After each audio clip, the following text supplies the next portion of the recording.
یہ بہت برا راستہ ہے. میرا رب تنبیہ فرما رہا ہے اور اللہ کے رسول فرما رہے ہیں کہ نکاح کو آسان سے آسان کرو.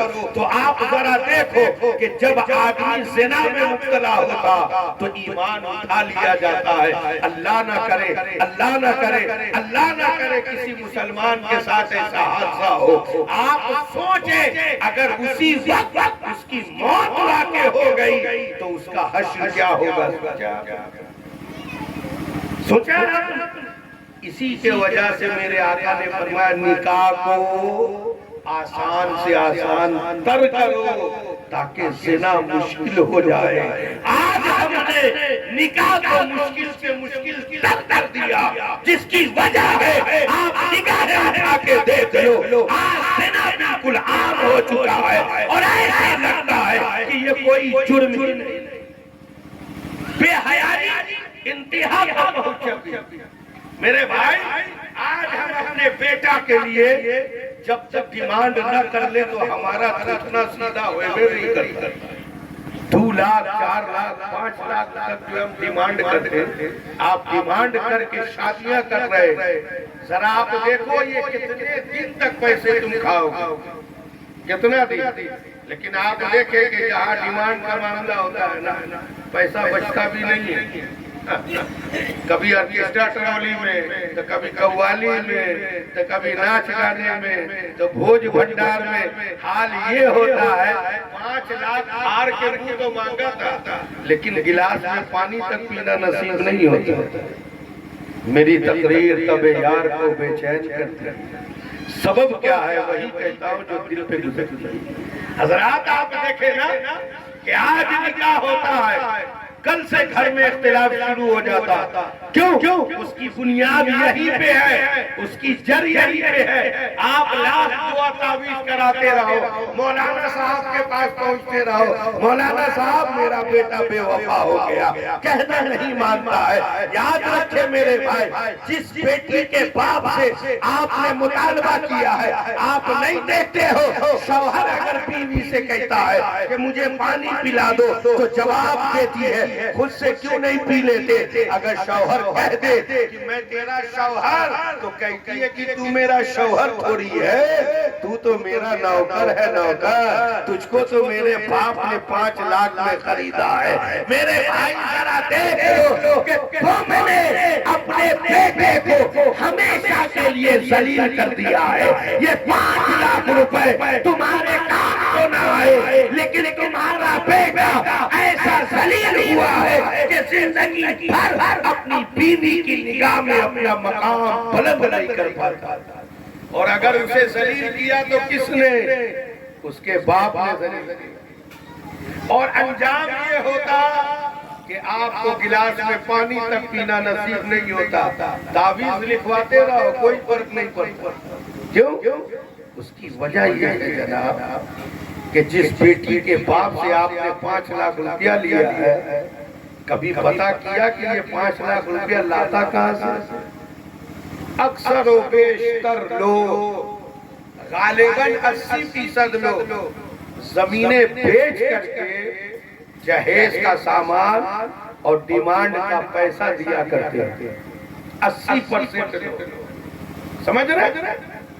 اب ذرا آپ غور کیجئے. اور 15% لوگوں کا حال یہ ہے کہ اگر پھر بھی پورا نہ ہو تو جناب والا یہ سود پر پیسہ اٹھا کر کے یہ لا کر کے دیتے. آج ایک مسئلہ سمجھ لیجیے، بھوج کھانے کے لیے جو گاؤں میں مار ہوتا ہے نا، آج ہمارے یہاں یہ ہے کہ جناب والا اگر کسی کو دعوت نہ دی جائے تو دوسرے دن پنچایت بیٹھا دی جائے گی کہ ہمارے یہاں کھا لیا اور اپنے نہیں کھلائے گا. میرے بھائی یاد رکھو، جہاں بھوج کھانے جاتے ہو نا تو کم سے کم یہ شعور بھی رکھو کہ کہیں ایسا تو نہیں ہے کہ یہ سود کا پیسہ اٹھا کر کے ہمیں کھانا کھلا رہا ہے۔ میرے بھائی یاد رکھے، ایک وقت کے کھانے سے نہ تو آپ کا کچھ بن جائے گا، نہ تو آپ کا کچھ بگڑ جائے گا، لیکن اگر کسی غریب کی بچی کی شادی ہو رہی ہے، اگر آپ نے اس کی مدد کر دی ہے، آپ نے اسے روک دیا ہے، جہیز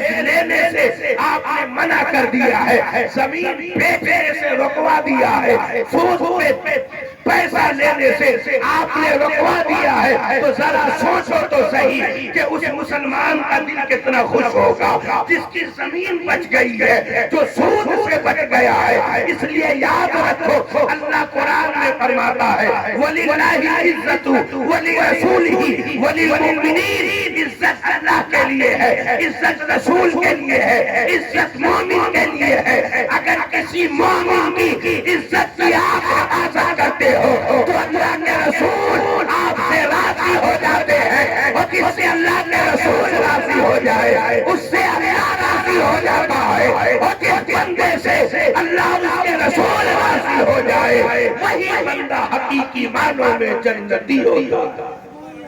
تو حضرات، ہمیں اور آپ کو یہ چاہیے،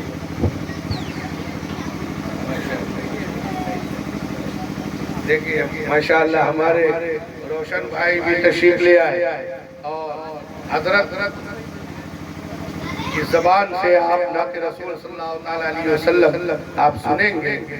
بہت اچھی آواز اور اچھے انداز کے مالک ہے۔ تھوڑی دیر آپ اور بیٹھیں، انشاءاللہ میں اپنی گفتگو کو سمٹتا ہوں۔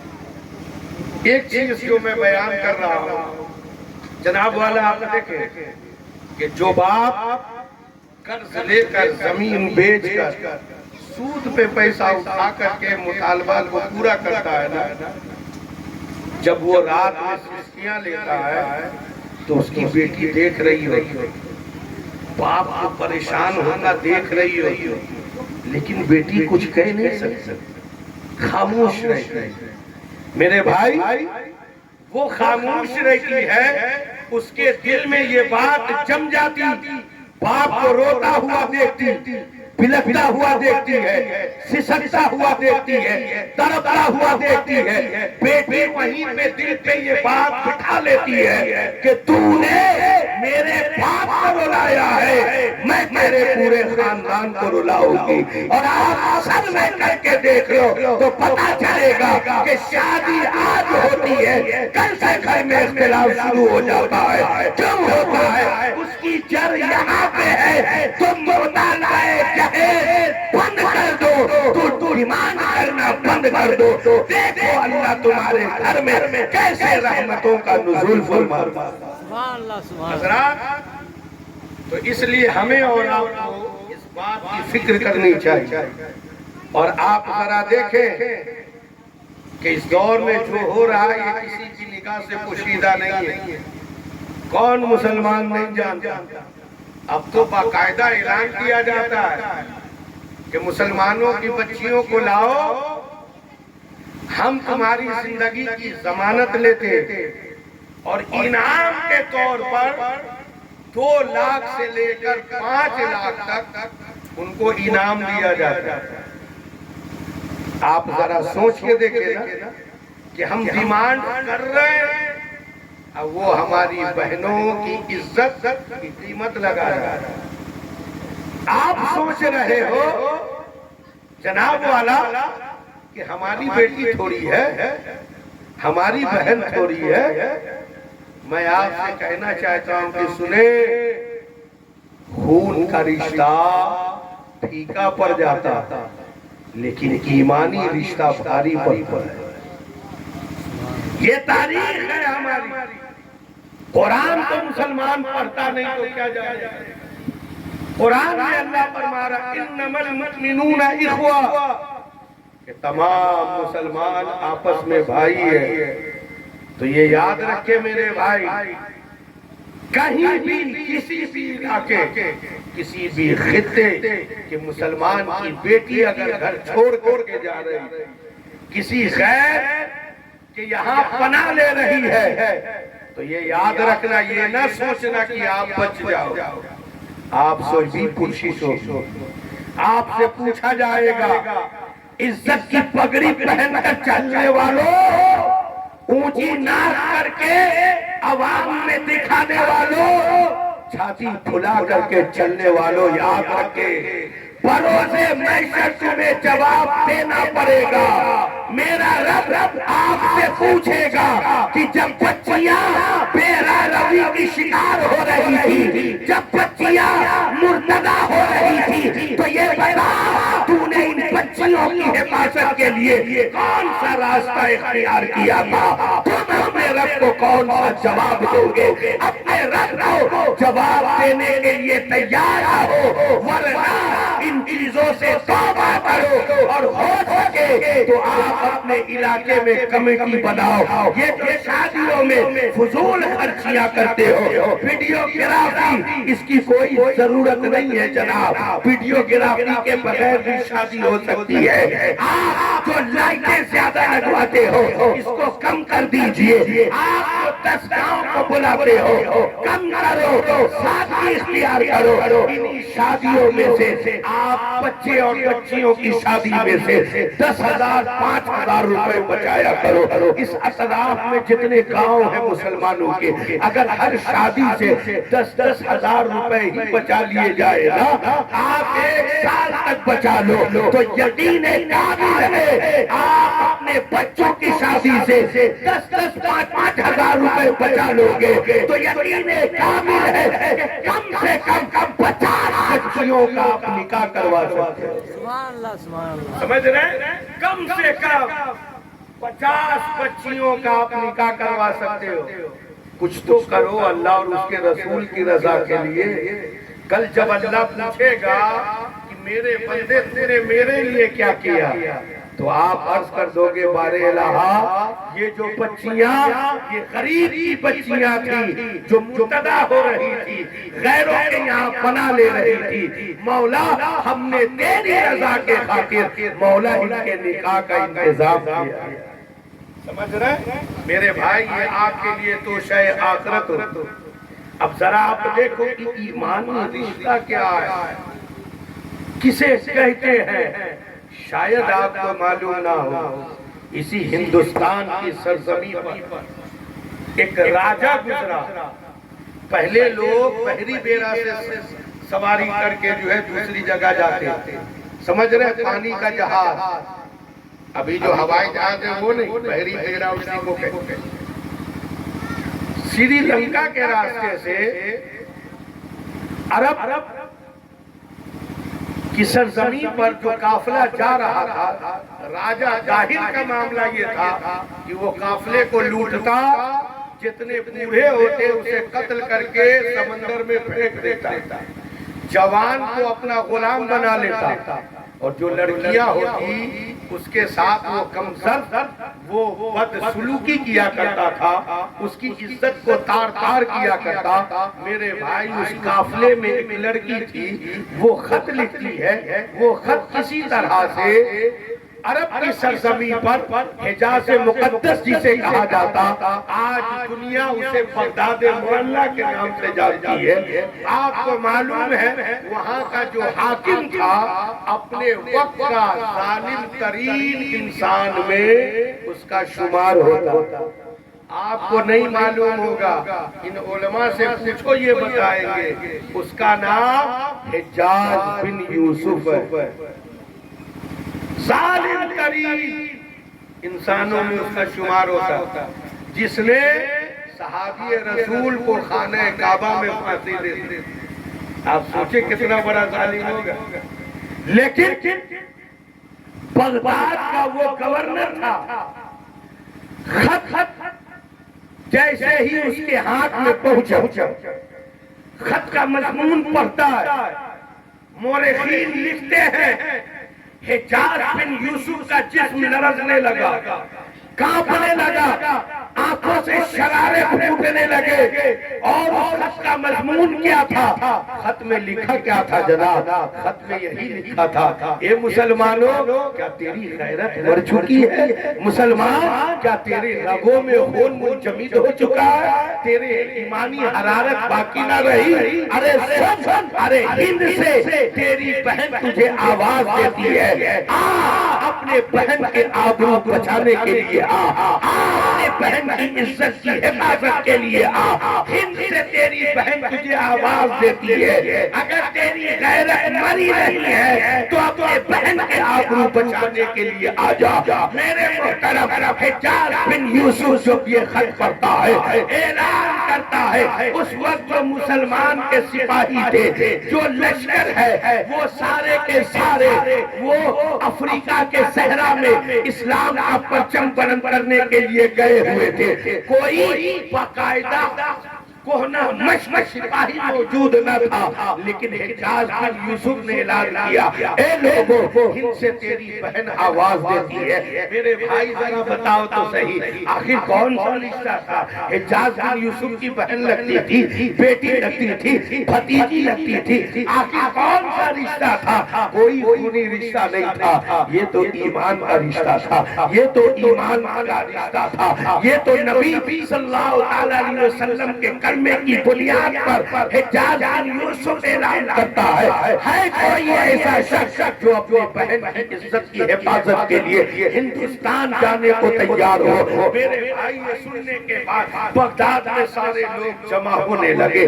جب سارے لوگ جمع ہو گئے تو کمانڈر ان چیف جس کو بنایا گیا، آپ کو معلوم ہے وہ 18 سال کا کریل نوجوان جسے دنیا محمد بن قاسم کے نام سے یاد کرتی ہے. آپ ہند کے سرزمین پہ تشریف لاتے ہیں، سندھ ندی کے پاس آپ جب زمین پر تشریف لائے ہیں، راجہ جاہل سے مقابلہ ہوتا ہے. آپ اسے خاک و خون میں تڑپا دیتے ہیں. اور اس کے بعد جب لڑکیاں آتی ہیں، لڑکیاں تو سوچ رہی تھی کہ یہ مسلمان ہے، نوجوان ہے، ہمارے حسن سے متاثر ہو جائے گا، ہم انہیں اپنے بس میں کر لیں گے. لیکن حجاز بن یوسف کے بھیجے ہوئے قاصد کمانڈر ان چیف بن کر کے جو آئے تھے، وہ محمد بن قاسم، وہ اسلام کا چمکتا ہوا ستارہ تھے. میرے بھائی ولی کامل، وہ اپنے وقت کے ولی بھی ہے، اپنے وقت کے مجاہد بھی ہے. آپ نے کہا، اے بے غیرتو،